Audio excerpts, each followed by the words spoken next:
നിങ്ങൾ കഴിഞ്ഞ ആഴ്ച സ്വർണം വാങ്ങുകയോ വിൽക്കുകയോ ചെയ്ത ആരെങ്കിലാണോ? എങ്കിൽ ഒന്നുകിൽ നിങ്ങൾക്ക് ഏറ്റവും ഉയർന്ന വിലക്ക് അത് വിൽക്കാൻ പറ്റിയിട്ടുണ്ടാവും, അല്ലെങ്കിൽ അത് വീടിന് ശേഷമായിരിക്കും വാങ്ങാൻ പറ്റിയിട്ടുണ്ടായിരുന്നത്. സ്വർണം ഒരേപോലെ വൻ ഉയർച്ചയും താഴ്ചയും കണ്ട ഒരാഴ്ചയാണ് കടന്നുപോയത്. കഴിഞ്ഞ ഒരാഴ്ച തിങ്കളാഴ്ച മുതൽ ഇന്ന് വരെയുള്ള പ്രൈസിൻ്റെ മൂവ്മെൻറ്റും അതിനുള്ള കാരണങ്ങളും ജസ്റ്റ് ഒന്ന് അനലൈസ് ചെയ്ത് നോക്കാം. ഡെയിലി സ്വർണത്തിൻ്റെ വിലയിലുണ്ടാകുന്ന മാറ്റങ്ങൾ നമ്മൾ ഈ ചാനലിൽ ഷോർട്ട് വീഡിയോ ആയിട്ട് അപ്ലോഡ് ചെയ്യാറുണ്ട്. അപ്പോൾ നിങ്ങൾ സ്വർണ്ണവില ട്രാക്ക് ചെയ്യുന്ന ഒരാളാണെങ്കിൽ ഈ ചാനൽ ഒന്ന് സബ്സ്ക്രൈബ് ചെയ്യാൻ ശ്രമിക്കുക.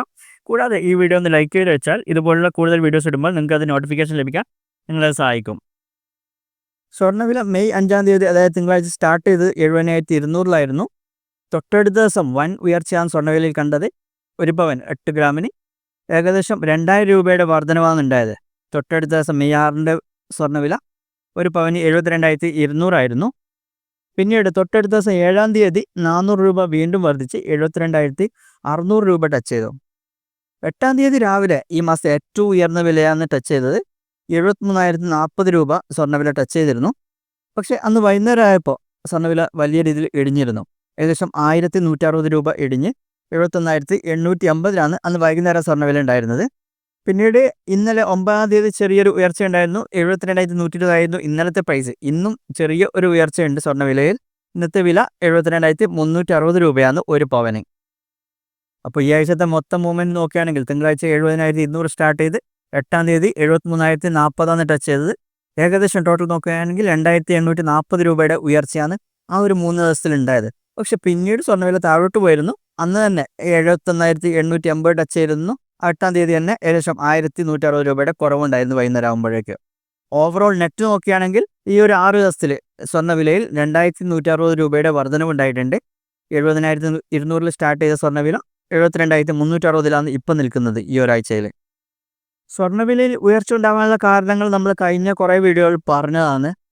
ഗ്ലോബൽ അൺസർട്ടനിറ്റി, US ട്രേഡ് വാർ, കൂടാതെ റിസർവ് ബാങ്ക് അടക്കമുള്ള പല സെൻട്രൽ ബാങ്കുകളും വൻതോതിൽ സ്വർണം വാങ്ങിക്കൂട്ടുന്നുണ്ട്. കൂടാതെ ഇൻവെസ്റ്റേഴ്സും ഈ ഗ്ലോബൽ അൺസർട്ടനിറ്റി കാരണം അവരുടെ നിക്ഷേപങ്ങൾ സ്വർണ്ണത്തിലേക്ക് മാറ്റുന്നതുകൊണ്ട് തന്നെ സ്വർണ്ണത്തിലെ ഡിമാൻഡ് വർദ്ധിക്കുകയും അതുവഴി സ്വർണ്ണത്തിൻ്റെ വില വർദ്ധിക്കുകയും ചെയ്തിരുന്നു. പക്ഷേ അതിനുശേഷം ഉണ്ടായ ഈ ഒരു വീഴ്ചയ്ക്ക് പ്രധാനപ്പെട്ട കാരണം UK-യും US തമ്മിലുള്ള ഒരു ട്രേഡ് ഡീലിനുള്ള ടോക്കുകൾ സ്റ്റാർട്ട് ചെയ്തിരുന്നു. അതുമായി ബന്ധപ്പെട്ടാണ് ഈ ഒരു വീഴ്ച ഉണ്ടായത്. അങ്ങനെ ഒരു ട്രേഡ് ഡീൽ നടക്കുകയാണെങ്കിൽ കുറേയൊക്കെ ഗ്ലോബൽ എക്കണോമിയിലുള്ള ഈ ഒരു അൺസർട്ടനിറ്റി കുറയാൻ സാധ്യതയുണ്ട്.